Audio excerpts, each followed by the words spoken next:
अगला एक छोटा सा टाइप है तीसरा, हम लोगों ने पहले डिस्कस कर रखा है, कौन सा वाला? एक हमने किया है स्प्रिंग वाला, नहीं स्प्रिंग में जो पोटेंशियल एनर्जी स्टोर होती है वो हो चुकी है। उसके बाद इलेक्ट्रिक पोटेंशियल एनर्जी कर चुके थे। एक लास्ट बचा हुआ है ग्रेविटेशनल पोटेंशियल एनर्जी। इसके बाद हम लोग मैकेनिकल एनर्जी कंजर्वेशन में चलेंगे, फिर उससे रिलेटेड सवाल करेंगे। इसमें कुछ नहीं करना, डिटेल्स में आपको ये ग्रेविटेशनल पोटेंशियल एनर्जी फिर से पढ़नी है। टॉपिक होगा आपका ग्रेविटेशन में, उसमें और हम डिटेल्स में इसको डिस्कस करेंगे। अभी फिलहाल जितनी जरूरत है उतनी बात कर लेते हैं कि जब दो बॉडी जिसका मास मान लो कुछ है m1 m2, अगर वो मान लो इंटरेक्ट कर रहा है तो ये इसे खींच रहा होगा ना, ये वाली बॉडी इसे खींच रही होगी इस तरफ, force on two by first, और ये वाली बॉडी को ये खींच रहा होगा force on first by two, नहीं। और ये किसकी वजह से हो रही है सर? ये हो रही है इसके बीच जो म्यूचुअल इंटरेक्शन है। म्यूचुअल इंटरेक्शन मींस बॉडी, यहाँ बाबू म्यूचुअल इंटरेक्शन किसका है? यहाँ पे रिस्पॉन्सिबल कौन है? वहां से दिख जाएगा, वहां से दिख जाएगा, वहां से दिखेगा, ठीक है। आगे आ जाएंगे क्या? आगे आ जाओ, इधर भी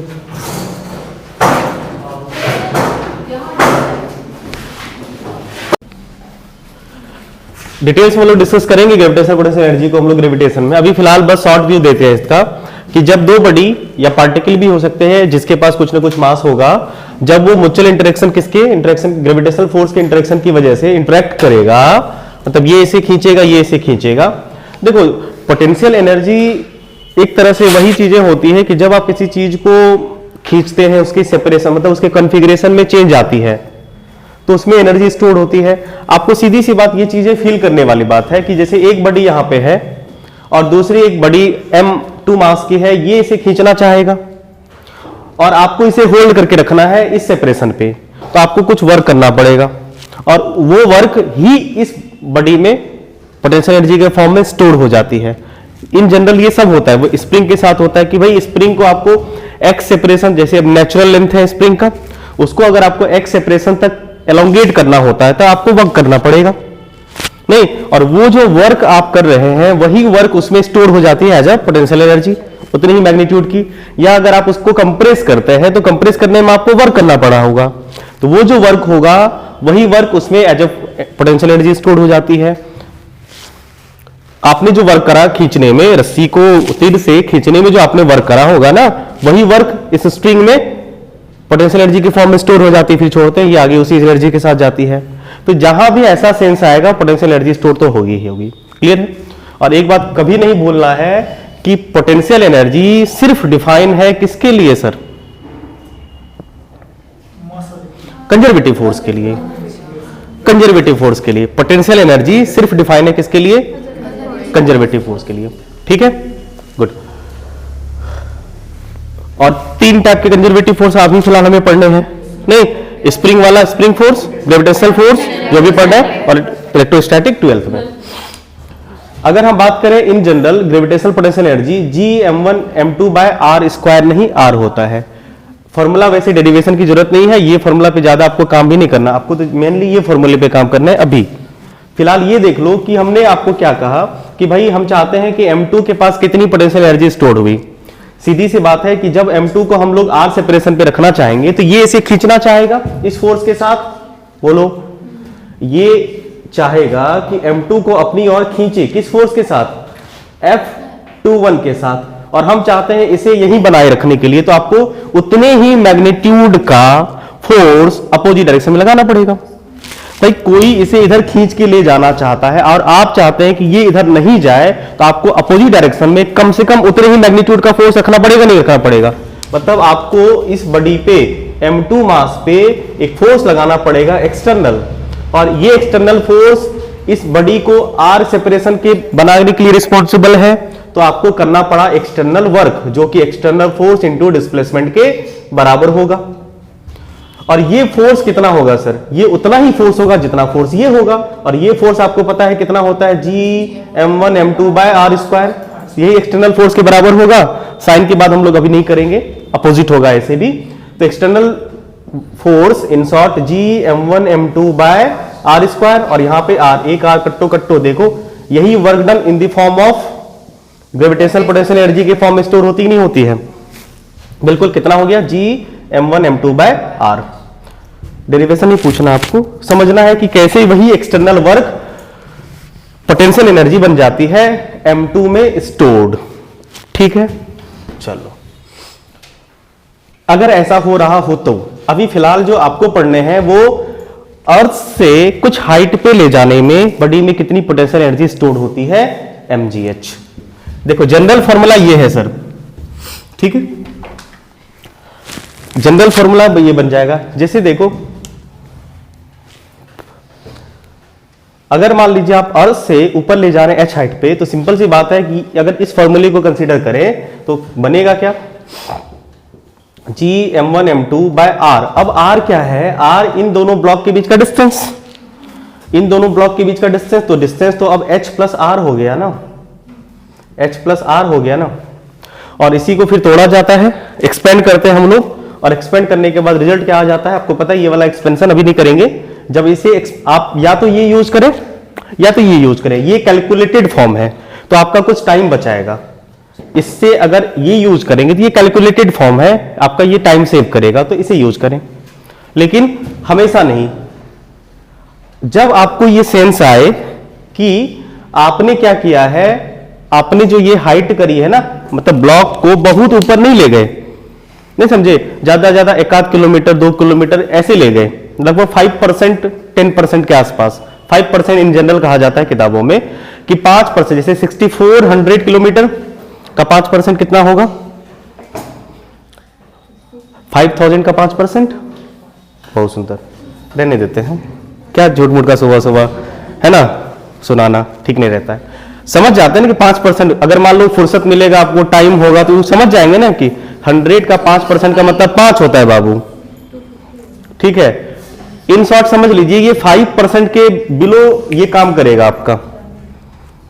ठीक है, जब h बहुत लेस देन होगा, 1-8 किलोमीटर, मान लीजिए 10 मीटर ले जाएंगे, तो ये वाला फॉर्मूला काहे यूज करिएगा। 10 मीटर 20 मीटर 100 मीटर आप ले गए ना, सीधा mgh करना है आपको इन जनरल, और अभी हम लोगों को यही काम करना है इसी पे। ठीक है, और ये कैसे हुआ, ये जिस तरह से ये वाला हुआ है, कैसे हुआ है ये देखो, ये अर्थ है और ये ब्लॉक है।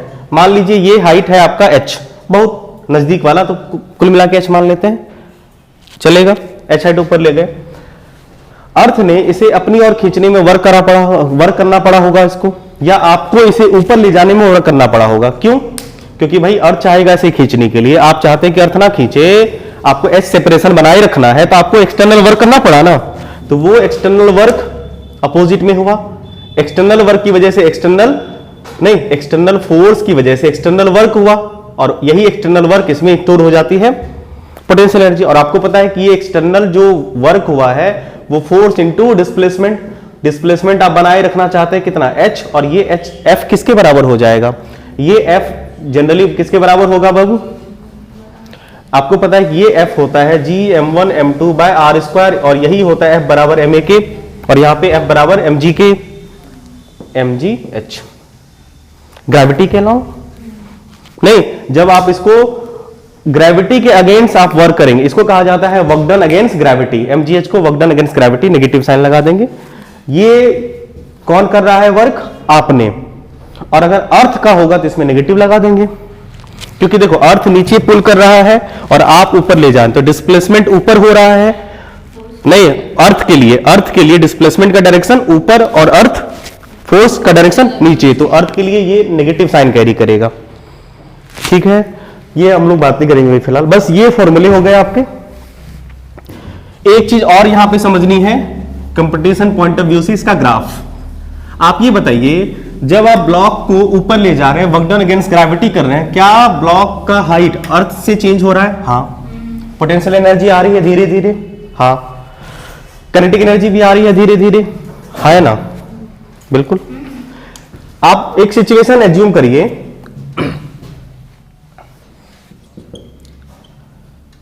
एनर्जी वर्सेस पोजीशन, ठीक है, ग्राफ। इस सिचुएशन के लिए ये मान लीजिए एच है, हाइट है नहीं, और ये मान लीजिए एनर्जी है। एनर्जी तीन तरह की होगी सिस्टम में, पोटेंशियल, काइनेटिक और टोटल। टोटल तो हमेशा कांस्टेंट ही होगा, टोटल तो हमेशा कांस्टेंट होगा ना सिस्टम के पास। आप या तो मान लो नीचे से ऊपर फेंको या ऊपर से नीचे फेंको, कोई एक सिचुएशन कंसीडर कर लीजिए। मान लेते हैं हम लोग क्या ब्लॉक को एच हाइट से छोड़ दिए, ठीक है, आपने एच हाइट से ब्लॉक को ड्रॉप कर दिया, इनिशियल वेलोसिटी 0। अब बताइए एट टी बराबर 0 पे, सॉरी पोजीशन है, एच बराबर मैक्सिमम, हाइट ऊपर है ना, हाइट हम लोग कहां से लेंगे, अर्थ से। यहां से स्टार्ट कहानी हो रही है, एच बराबर मैक्सिमम पे आप ये बताइए क्या इसके पास काइनेटिक एनर्जी है, 0 है, वेरी गुड। यानी इस पॉइंट पे काइनेटिक एनर्जी का पॉइंट यहां पे पड़ाएगा। इसके बाद जैसे जैसे एच यहां पे आया काइनेटिक एनर्जी बढ़ा कि नहीं बढ़ा, मतलब काइनेटिक एनर्जी का ग्राफ थोड़ा बढ़ने लगा है। हाइट उसके बाद क्या हुआ, मतलब हाइट यहां पे, सॉरी ये एच है ना, ठीक है। तो हो क्या रहा है कि जैसे जैसे हाइट डिक्रीज हो रहा है, हाइट घट रहा है, काइनेटिक एनर्जी बढ़ रही है। नहीं, 0 से काइनेटिक एनर्जी बढ़ना स्टार्ट करा, तो ये हुआ, देखो ये हाइट है, सॉरी एनर्जी ये ना था, ओहो हम हाइट यहां पे हाइट है ना, अभी हाइट है, काइनेटिक एनर्जी एच 0 पे काइनेटिक एनर्जी भी 0। उसके बाद सॉरी एच मैक्सिमम, ओहो कहां से स्टार्ट करें, नीचे से लें, नीचे से लेते हैं, नीचे से लेते हैं, कोई बात नहीं। देखो ओरिजिन मतलब रेफरेंस पॉइंट, आप ये ले कहीं से भी सकते हैं, आप ग्राउंड से ले सकते हैं, टॉप से ले सकते हैं, जहां से भी स्टार्ट होगा, ठीक है। लेकिन एक बात तो श्योर है कि मैक्सिमम हाइट पे काइनेटिक एनर्जी 0 होगी। ये मैक्सिमम हाइट है, हाँ ग्राफ ऐसा बनेगा, मैक्सिमम हाइट पे काइनेटिक एनर्जी का वैल्यू 0, और जो मिनिमम हाइट है मतलब बॉटम पे, यानी h बराबर 0 पे एनर्जी काइनेटिक वाली मैक्सिमम, ये मैक्सिमम हाइट हुआ। अब बताइए ये ग्राफ किसका है, ये ग्राफ काइनेटिक एनर्जी का, सेटिस्फाइड कर रहे हैं क्या। h बराबर 0 पे काइनेटिक एनर्जी का वैल्यू मैक्सिमम होता है ना, जब आप बॉल को ड्रॉप करते हैं वो ग्राउंड पे पहुंचती है, उसके पास मैक्सिमम वेलोसिटी होती है, रुकती नहीं है वो, जस्ट रीचेज द ग्राउंड पे उसके पास मैक्सिमम वेलोसिटी होती है, रुकती नहीं है वो, है कि नहीं। तो वहां पे इसके पास मैक्सिमम काइनेटिक एनर्जी होगी, देख लो पी की वैल्यू के ई मैक्स, यहां पे काइनेटिक एनर्जी आपके पास मैक्सिमम होती है, काइनेटिक एनर्जी का ग्राफ। चलो, और जब h 0 हो जाता है, h का वैल्यू ये मैक्सिमम था और h का वैल्यू यहाँ पे 0 पे काइनेटिक एनर्जी मैक्सिमम, और h बराबर मैक्सिमम पे काइनेटिक एनर्जी 0। क्लियर है, गुड। पोटेंशियल के बारे में बताइए, जब मैक्सिमम हाइट पे होता है तो पोटेंशियल एनर्जी का वैल्यू एकदम पीक पे होगा, ये मानी पोटेंशियल एनर्जी एकदम पीक पे होगी, मतलब जहां पे काइनेटिक एनर्जी मैक्सिमम वहां पे पोटेंशियल एनर्जी मिनिमम, सॉरी हाँ ठीक है, h मैक्सिमम पे पोटेंशियल एनर्जी का वैल्यू मैक्सिमम, हाँ ना, और जब h 0 हो गया, ये ग्राउंड पे पहुंच गया, पोटेंशियल एनर्जी का वैल्यू 0। इसका मतलब इसका ग्राफ ऐसा, तो इसका ग्राफ क्रॉस बनता है, एक तरह से क्रॉस बन गया। ये ग्राफ किसका है, ये ग्राफ आपका पोटेंशियल एनर्जी का है। सेटिस्फाइड हो रहा है क्या, h बराबर 0 पे पोटेंशियल एनर्जी 0, h बराबर मैक्सिमम पे पोटेंशियल एनर्जी मैक्सिमम, समझ पा रहे हैं, क्लियर है, गुड। टोटल एनर्जी का क्या हाल है, कांस्टेंट, टोटल एनर्जी जहां पे पोटेंशियल एनर्जी मैक्सिमम होता है वहां पे काइनेटिक एनर्जी मिनिमम होती है, जहां पे काइनेटिक एनर्जी मैक्सिमम होती है वहां पे पोटेंशियल एनर्जी मिनिमम, और टोटल एनर्जी ऑलवेज भी कांस्टेंट। ये हो गया आपका टोटल एनर्जी। ग्राफ समझ पाए, आसान ग्राफ है। स्प्रिंग का थोड़ा अच्छा होता था एसएसएम वाला, लेकिन इसका ग्राफ आसान होता था। स्प्रिंग का याद है, स्प्रिंग का ग्राफ कैसा बनता था, याद है, एक ऐसा पैराबोलिक, और ये हो जाती थी, नहीं यहां पे ये कौन सा ग्राफ किसका होता था, ये वाला ग्राफ किसका है बाबू, ये काइनेटिक का है, सॉरी ये कौन सा पोटेंशियल का ना, ये पोटेंशियल का है, और ये काइनेटिक का होता है, और ये टोटल एनर्जी। स्प्रिंग में ये ग्राफ समझा चुके हैं। ग्राफ नोट कर लीजिए, इसको साफ करें। कोई पॉइंट दोबारा एक्सप्लेन करना है तो बोलो। पहला वाला सवाल तो ऐसे है, सीधी सी बात है, आपको दिख रहा है कि 15 ग्राम का एक ब्लॉक को ग्राउंड से हम लोग 1 मीटर के हाइट पे ले जा रहे हैं। इन शॉर्ट कितना वर्क डन करना पड़ेगा? सीधी सी बात है, ग्राउंड से ऊपर ले जाने में mgh, m का value 15 into 10 to the power gram है सर, g का वैल्यू 10 और h का वैल्यू 1 मीटर हो गया। सॉल्व करेंगे, आंसर कितना आएगा? 0.15 जूल। इसमें तो कुछ करना ही नहीं है। सवाल ये है, एक ब्लॉक है जिसे हमें यहां से यहां ले जाना है, ठीक है। इस पे मान लो यहां से ये फ्रिक्शन लेस है, स्मूथ है, ठीक है। इंक्लाइंड प्लेन पे यहां से यहां ले जाना है पकड़ के, ठीक है। इस ब्लॉक का वेट है 2 किलो न्यूटन। मास तो पता ही ना कितना होगा, मास पता है ना कितना होगा? 2 किलो न्यूटन बाबू। ओ, आपको ये पता होना चाहिए कि 1 केजी का जो वेट होता है ना सर, वो होता है 9.8 न्यूटन। रफली हम लोग 10 न्यूटन मान लें। 1 केजी का वेट 10 न्यूटन होता है, 9.8 न्यूटन होता है। आपके पास कितना है? 2 किलो न्यूटन है, मतलब 10 न्यूटन। भाई ये सब बात मत पूछो।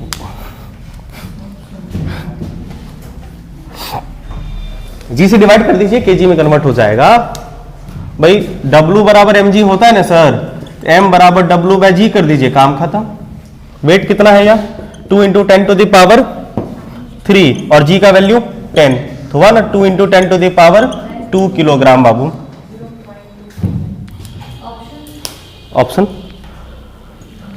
चलो, वेट दे रखा है, L 10 मीटर है और ये 15 है।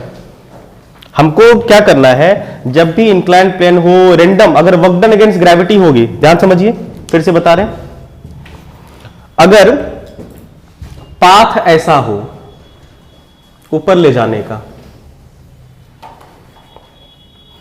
ऊपर ले जाने का पाथ ऐसा है, आपको उससे कोई मतलब रखना है। आपको तो बस क्या देखना है, इसका डायमीटर, मान ली सर्कुलर ट्रैक है, इसका डायमीटर और इसका डायमीटर, मतलब यहां से यहां तक जो वर्टिकल हाइट है ये लेनी है। पाथ से इंडिपेंडेंट होता है, कंजर्वेटिव फोर्स है, सीधी सी बात है। पर्पस हमारा h निकालना है, तो h निकाल लीजिए, ठीक है, L sin थीटा। तो अगर आप यहाँ पे वर्क डन निकालना चाहते हैं तो work done equal to mgh होगा। m का वैल्यू आ ही गया है 2 into 10 to the power 2 kilogram, g का वैल्यू 10 ले लीजिए, h का वैल्यू L sin थीटा बाबू, L sin थीटा। तो ये हो जाएगा आपका 2 into 10 to the power 3, L का वैल्यू है 10 और साइन थीटा का वैल्यू कितना है? हाँ 0.25, टान दो, ठीक है। सॉल्व करेंगे तो आंसर कितना आ गया? 25 दूना 50, 100 कितना? Work done equal to 5.17। हाँ ऑप्शन सी, मतलब वर्क डन आ जाएगा आपका कितना? 5.18 के आसपास या 17 के आसपास, ये हो जाएगा किलो जूल में। आसान था। यहाँ पे बस आपको ध्यान में रखना है कि mgh करना है और h एट एनी कॉस्ट आपको निकालना पड़ेगा। और h होता है ग्राउंड से यानी रेफरेंस पॉइंट से वर्टिकल डिस्टेंस, रेफरेंस पॉइंट से वर्टिकल डिस्टेंस को हाइट कहते हैं। रेफरेंस पॉइंट अगर समझाते हैं, जैसे देखो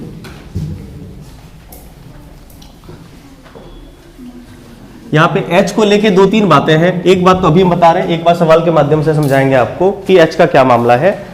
देखो ये जो h लेना होता है, ये होता है height from ground, height from ground या रेफरेंस पॉइंट बाबू, किसका? ब्लॉक का। एग्जाम्पल के लिए अगर आपके पास ग्राउंड यहां है, समझो, और आप, ये है ग्राउंड, और ग्राउंड से एक ब्लॉक को आप ऊपर ले गए h हाइट तक, ब्लॉक का मास अगर m है, तो यहां पे जो वर्क डन हो जाएगा वो सर पोटेंशियल एनर्जी जो होगी या वर्क डन जो होगा वो mgh होगा। परंतु अगर मान लीजिए ये रहा ग्राउंड आपका, ठीक है, और ये है हमारा रेफरेंस पॉइंट, ये हमारा रेफरेंस पॉइंट है, और रेफरेंस पॉइंट पे से अगर एक ब्लॉक को आप h हाइट ऊपर ले गए तो अभी पोटेंशियल एनर्जी कितनी होगी? अभी पोटेंशियल एनर्जी कितनी होगी? जैसे मान लो ये यहां से हाइट है कितना h, और आप यहां मान लीजिए r डिस्टेंस ऊपर ले गए तो mg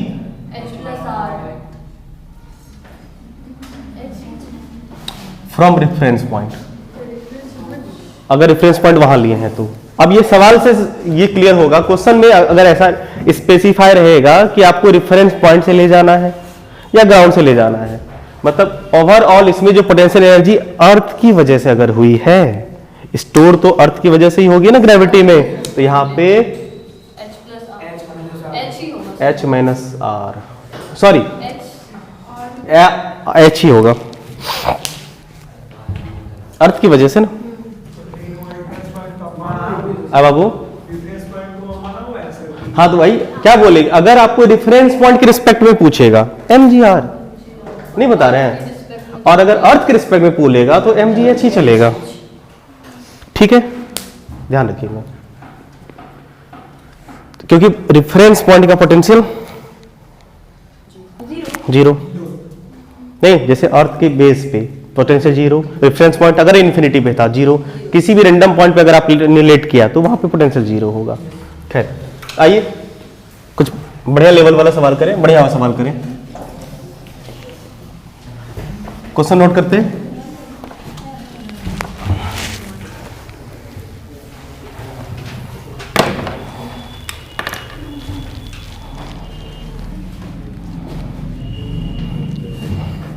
सवाल नंबर 3, a body is falling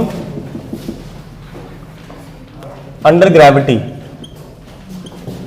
अर्थ की ग्रेविटेशनल फोर्स की वजह से ये फॉल कर रही है।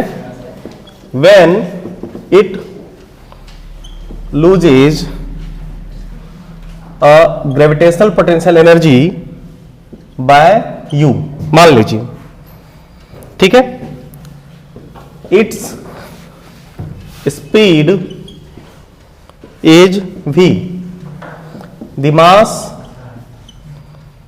of the body shall be, option है आपके पास 2u by v, u by 2v, 2u by v square and u by 2v square. Question समझिए और एक बार ट्राई करिए आप लोग।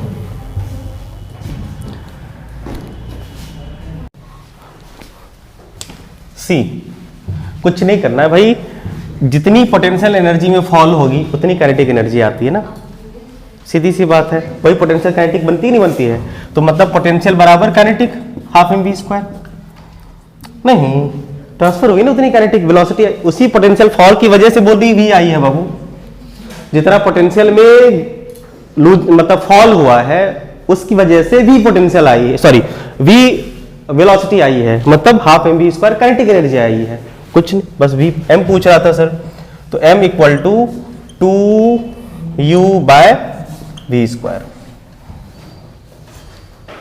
ठीक था, नॉर्मल क्वेश्चन था। आगे बढ़े।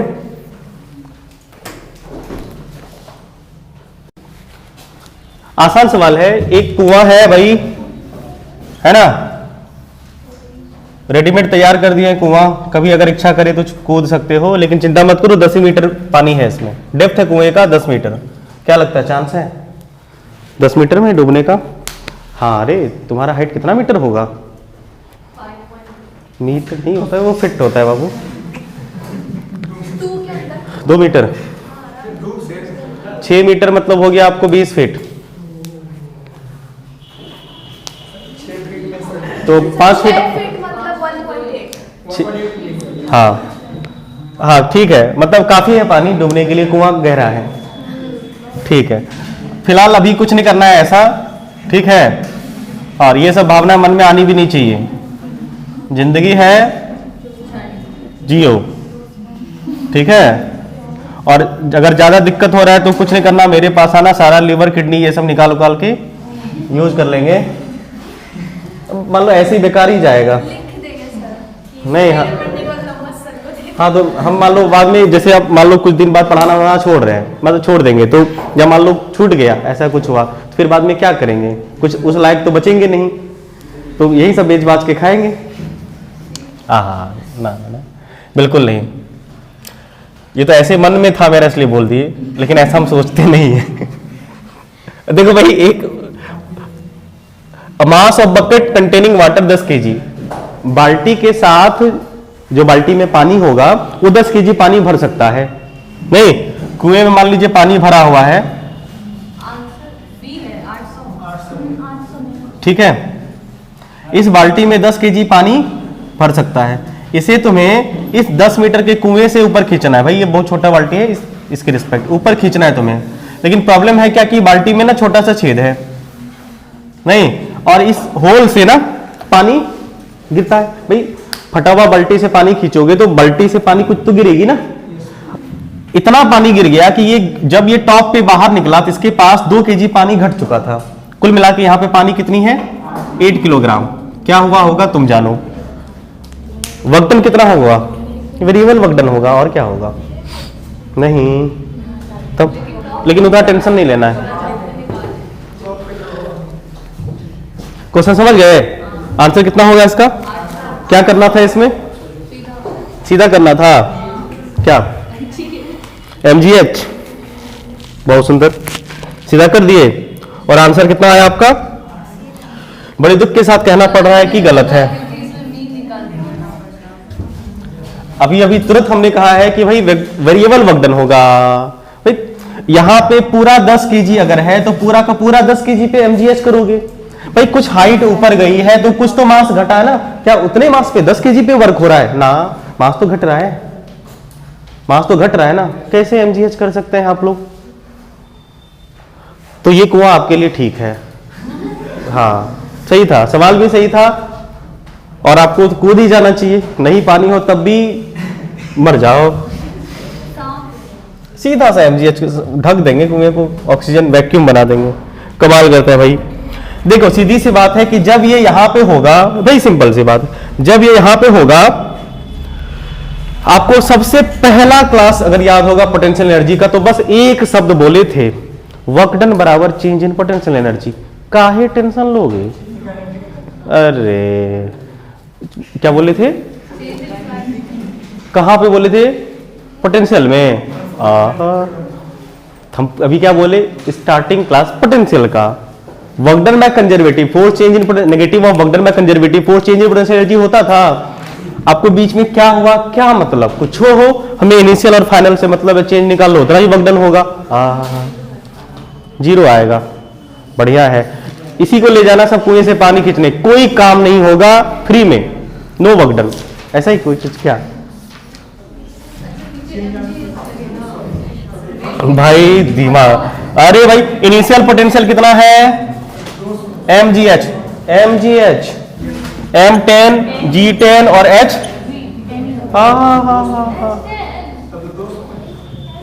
H कितना होगा 1। इनिशियल पोटेंशियल एनर्जी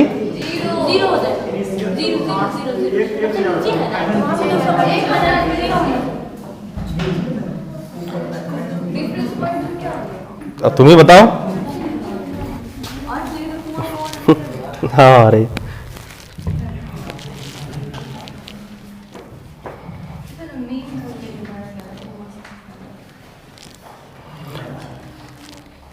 ठीक है,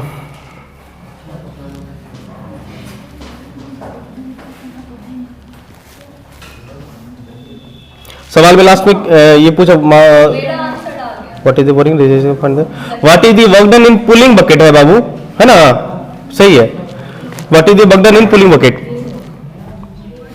सीधी सी बात है, कुछ नहीं करना है यहाँ पे, बोलो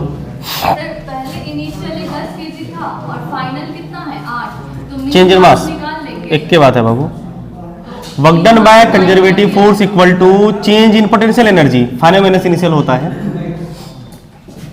work done by conservative force change in potential energy, तो फाइनल पोजीशन क्या है बाबू, फाइनल पोजीशन यहां पे पहुंचा, समझो बात को, समझो तुम लोग उल्टा पुल्टा काम करते हो। फाइनल पोटेंशियल एनर्जी mgh, यहां पे m कितना है बाबू 8, g कितना 10 और h कितना, अरे h कितना 0 कैसे होगा, कुल मिला के 800 आया। रुक जाओ, और इनिशियल पोटेंशियल एनर्जी तो यहाँ पे तो work done by conservative force हुआ है ना, लेकिन वेरिएबल फोर्स है, वेरिएबल फोर्स में इंटीग्रेशन लगाओगे एक ही बात है, चेंज आ जाएगा। आया आंसर? लॉस देख लीजिए और एकदम सही है, तो बेकार है। इस पे फोर्स कितना लगाना पड़ेगा mg, यहाँ पे कितना फोर्स लगाना पड़ेगा mg, mg मतलब हो गया आपका 10g और यहाँ पे हो जाएगा 8g, कुल मिला के 2g, और h कितना है, चेंज कितना हुआ है 10, यानी कि फिर भी तो 9 नहीं आ रहा है।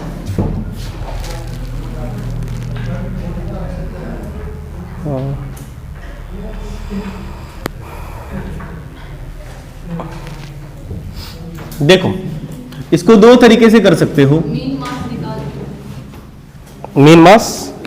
मीन मास या मीन फोर्स एक ही बात है, मीन मास करेंगे या मीन फोर्स करेंगे। ऐसे 8 है तो इसका वेरिएबल फोर्स है, तो इसमें मीन मास निकालेंगे 10 + 8/2। हाँ, मीन मास करो या मीन फोर्स करो एक ही बात है। देखो एवरेज फोर्स यहाँ पे निकालना पड़ेगा तुम्हें। देखो यहाँ पे पोटेंशियल एनर्जी कितनी है इसकी, 0 है। स्टार्टिंग में ये ग्राउंड अगर यहाँ पे रेफरेंस लेते हैं, ये पोटेंशियल एनर्जी 0, और यहाँ से ये हो गया कितना पूरा 800। तो हमें यहाँ से अगर चेंज इन पोटेंशियल एनर्जी करें, प्लीज एक सेकेंड, अगर चेंज इन पोटेंशियल एनर्जी बराबर work done by conservative force है, यहाँ पे नहीं एप्लीकेबल है क्या, एप्लीकेबल है, लेकिन प्रॉब्लम यहाँ पे ये है कि हमारे पास यहाँ पे फोर्स वेरिएबल है, तो आपको ये जनरल तरीके से नहीं, आपको ये इंटीग्रेशन वाले तरीके से करना पड़ेगा। नहीं समझे, नहीं समझे। एक तरीका ये है, आपको ये करने का तरीका यहाँ पे ये होगा कि आपको dw मान लीजिए मास डिक्रीज हुआ, रेट आप निकाल लीजिए, मास पर यूनिट लेंथ, उसको m मान लीजिए, इंटीग्रेट करिएगा तो टोटल मास 2 kg चेंज आएगा ना बाबू। तो अगर जब आप ये dm को इंटीग्रेट करिएगा तो ये टोटल 2 आएगा ना। नहीं समझे, इसको करना ऐसे नहीं है, समझो इसमें हुआ क्या है।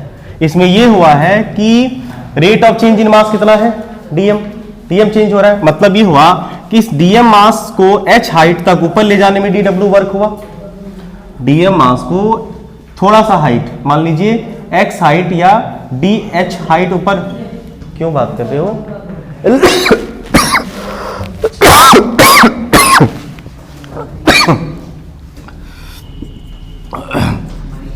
m g और h हुआ है, dh हुआ है, और यहीं पे अगर आप टोटल वर्कडन करिएगा dw का, जो कि इस तरीके से करना नहीं है आपको, ये dm g बाहर आ जाएगा और dm को dh के रिस्पेक्ट में इंटीग्रेट करना पड़ेगा, h बराबर 0 से लेके h बराबर हाइट तक करना पड़ेगा ना। एक तो ये तरीका हो गया जो क्योंकि वेरिएबल है यहाँ पे तुम्हारा, दूसरा mgh। हाँ, दूसरा एक तरीका ये है कि आप यहाँ पे मीन फोर्स निकाल लो, जिसको कहते हैं mean force, force mean, average force या एवरेज मास निकाल लीजिए। ठीक है, मीन फोर्स क्या हो जाएगा भाई, यहां पे कितना फोर्स आपको लगाना पड़ेगा, जब ऑब्जेक्ट यहां पे होगा तो आपको फोर्स लगाना पड़ेगा कितना, 10g mg। इस फोर्स को लगाने में इसका जितना वेट होगा उतना ही वेट लगाना पड़ता है, सॉरी, बॉडी का जितना वेट होता है उसी वेट से हम लोग उसको खींचते हैं ना, मतलब उतना ही फोर्स हमें कम से कम लगाना पड़ेगा। तो कितना फोर्स लगाना पड़ेगा, जब ब्लॉक यहां पे होगा 10g, जब यहां पे पहुंच गए तो कितना लगा 8g प्लस बाय एवरेज है ना, एक तरह से मीन बाय 2। तो कुल मिला के मीन फोर्स कितना आ गया, एवरेज फोर्स कितना आपको लगाना पड़ेगा, कुल मिला के कितना हुआ 9g। तो अब आपको वर्कडन निकालना है, तो वर्कडन बराबर मीन फोर्स इंटू कितना डिस्प्लेसमेंट टोटल आपने किया है 10, कितना 9g हुआ, g का वैल्यू 10 इंटू 10, कुल मिला के कितना आया 900। एक तो ये तरीका है जो कि नहीं यूज करना है। जब भी ऐसा हो फाइनल और इनिशियल, तो आपको कुछ नहीं करना है, या तो मीन मास निकालिए या तो मीन फोर्स निकालिए। नोट कर लीजिए सॉल्यूशन।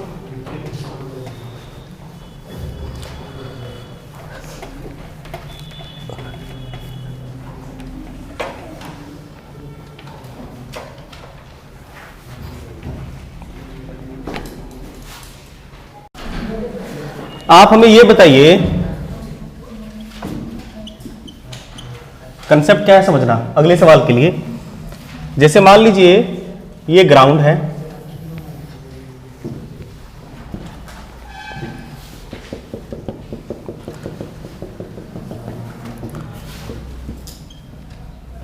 एक रड है, ठीक है, इस रड को हमने ग्राउंड पे लेटा दिया, रड ऑफ मास m, ठीक है, ऑफ लेंथ l। इस रड को हमने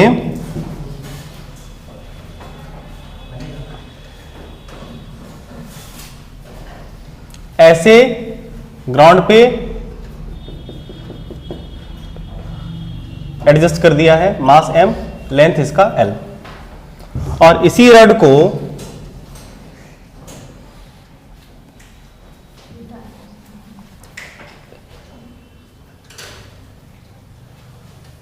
ऊपर ले गए,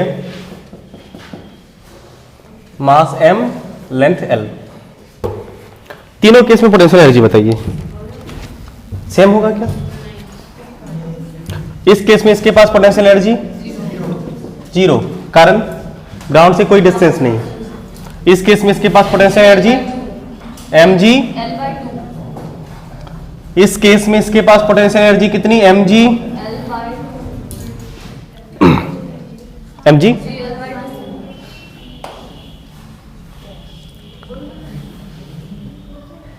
और सबको भी कुछ लगना चाहिए ना,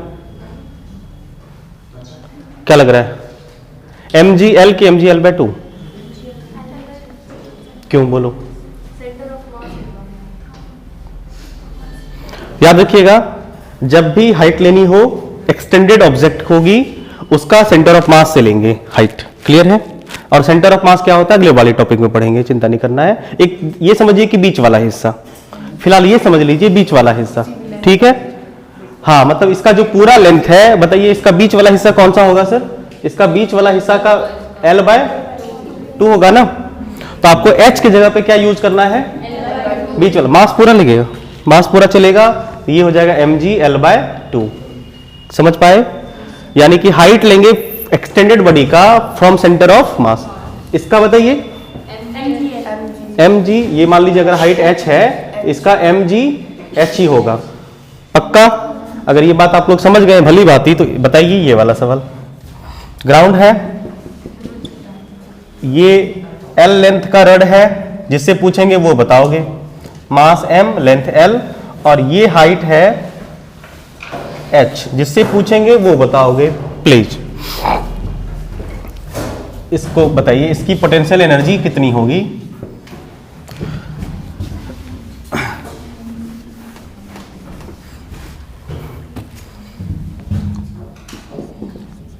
height from ground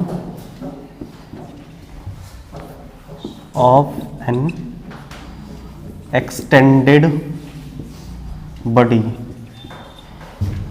is always taken from its center of mass।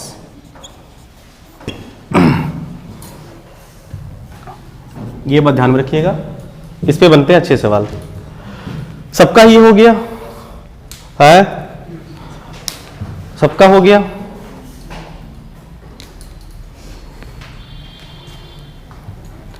सबका हो गया, करण हुआ, अंकित, अंकित 2, अनीसा हो गया, आंसर बताइए, फिर से बोलो, mg h प्लस, ऐसे क्या, ऐसा वाला सही है क्या? हाँ, ऐसे क्या देख रहे हो, तुम्हारा गलत होगा, मतलब तुम्हारा गलत होगा, इसका मतलब ये हुआ, हमको क्या पता, भाई कुछ नहीं करना है भाई, यहां से यहां तक क्या हो जाएगा, बस l/2 ऐड, यानी ये टोटल आपका h प्लस l/2 हो जाएगा, इसमें कौन सी बड़ी बात हो गई, हो गया mg h प्लस l/2, सही तो है, सीखो। यही क्लियर है? समझ पाए? बहुत बढ़िया से सवाल करें इस पे, कल करेंगे बढ़िया बढ़िया सवाल, आज करेंगे जल्दी में हो जाएगा, कल इसी कंसेप्ट पे बेस प्रॉब्लम होगा अच्छे अच्छे, ठीक है, जो आते हैं। हाँ जी, ओ सॉरी